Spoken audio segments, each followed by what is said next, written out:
All right. I'd like to talk with you this evening about being hungry.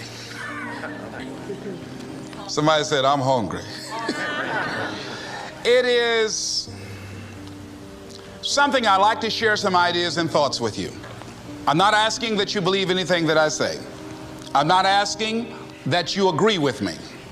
I'm merely asking that you stand on and in the conversation that we'll share with you this evening.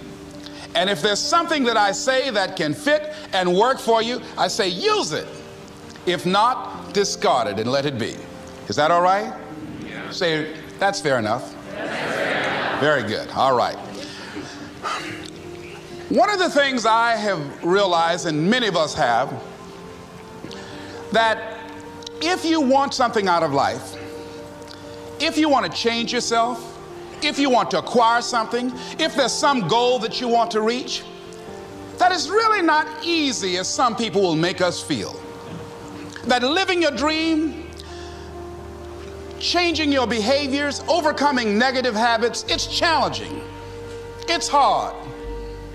That living alone is just very difficult. And once we begin to come to grips with the fact that living is difficult, life is very challenging. I heard a song once by a guy named Dimples called, If It Ain't One Thing, It's Another. I say to you, if it ain't one thing, it's 12 others. Always something. You will never ever have a problem-free moment in life. Somebody said, and I like this, that you either in a problem or just left one or headed toward one. Anybody found that to be so? Raise your hand if you know what I'm talking about. I mean, there's always something. So how do we begin to nurture that hunger? What are the characteristics or the qualities of people that are hungry? What will it take for me to get some of the things that I want? And being hungry for those things. Number one, you've got to work on yourself. It's very important that you engage in an ongoing process to develop you. Spend more time on yourself than what you've been spending.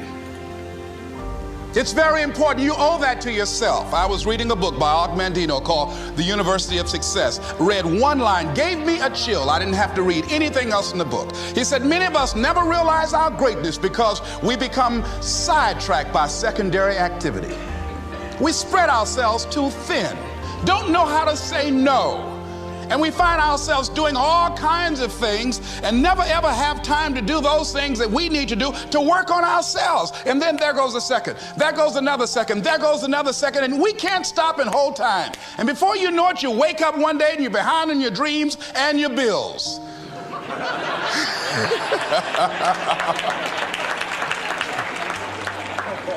So decide that you're going to take some time to work on you, that you deserve that from yourself, that your life deserves some prime time because you are creating your own production. As Michael Todd would say, you are the star of your show. You are the director. You're writing the script. And you will determine whether your life is a smash office hit or flop. You determine that. Working on yourself, talking to yourself. That's so very important. Overcoming the negative conversation, that inner dialogue that's going on all the time, even when you don't want it to be there. You can't stop yourself right now from thinking. You can't do it. It's going on. And so learning how to empower yourself, part of doing that is standing up to yourself. You've got to stand up inside yourself sometimes and say, shut up. You've got to do this. I was going to give a presentation, and this voice inside of me saying, you can't do this. You don't have everything it takes. I shut up. I'm behind on my bills, and you're telling me what I can't do. I have got to do it.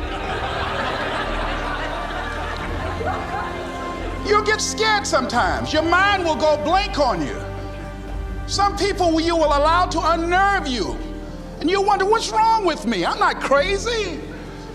That's why you've got to learn to make a conscious, deliberate, determined effort to stand up inside yourself. Working on yourself, watching that inner dialogue, it will determine the quality of your life. I don't believe this. I know this. I've had a challenge of losing weight.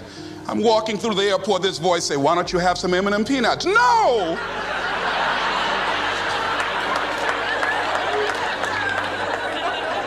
Well, just one.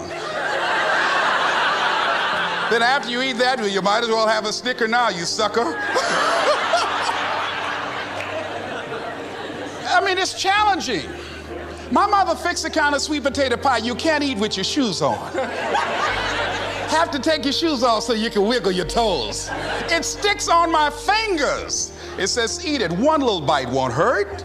That voice, constantly. Little demons from Colonel Sanders driving my car in there. I had to say, no. I'll diet tomorrow. I saw a skinny man get hit by a truck. Had he had a little bit more weight, he might have lived, you know. Some of you know what I'm talking about. Raise your hand if you know that. That voice is awesome. So you have got to stand up to that voice. When you're working on something you want to achieve, you have got to stand up to that voice.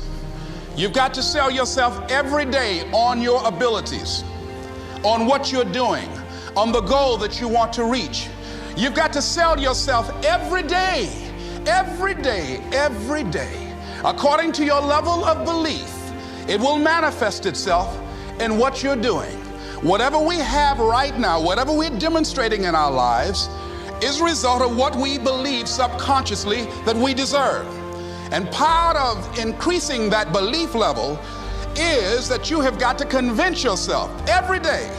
You've got to sell yourself. I do a lot of training for many corporations, and I conduct sales seminars, and I've heard all kind of guys doing techniques and training people techniques of how to close sales and how to work with and begin to control the sale and how to ask for the close. Let me share something with you. You can learn all the techniques in the world. If you don't believe in yourself, it won't happen for you. I learned all of it. So that's why I do a training called Focus on the Seller. You've got to focus on you. And as you convince you, as you sell yourself every day, you will begin to see a difference in the things that you're doing. Selling yourself on your ability to perform a job, to achieve a certain objective. Telling yourself every day, here I go again. And I got what it takes. This is my day.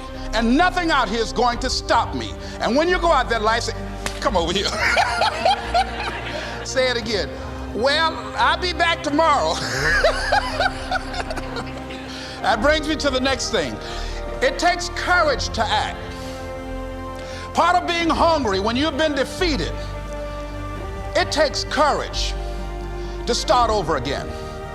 I used to do door-to-door sales, and I was working with another friend of mine, and door-to-door sales, I mean, it's punishing. It's cruel and unusual punishment. And I was a little boy knocking on the door. Hello, would you like to buy a nice working television set? No money down? No! Bam! They slammed the door in your face. And the friend of mine that was working with me, they slammed the door in his face, and I looked back, and he was going to the car. He said, I can't do this. And he sat down in the car, and he said, you go ahead, I'll be here when you get back. Now, he had a mother and father to take care of him. My mother was ill. I am adopted. I was hungry. I had to go on. I learned something about myself. That when you step into your fears, somebody said, it was Winston Churchill, he said that courage is going from failure to failure without losing enthusiasm. When you step into your fears and continue to push yourself to go on, something happens for you. It will enable you to transcend yourself. I went to the next store. You like to buy a nice working television? No! Bam! Went to the next one. No! Bam! After a while, I no longer took it personal.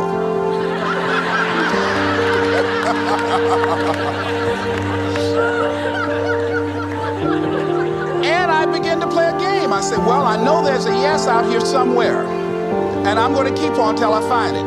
And I'm not going home until I do. And I continued to knock on doors. And then somebody eventually would say yes. And I said, are you sure?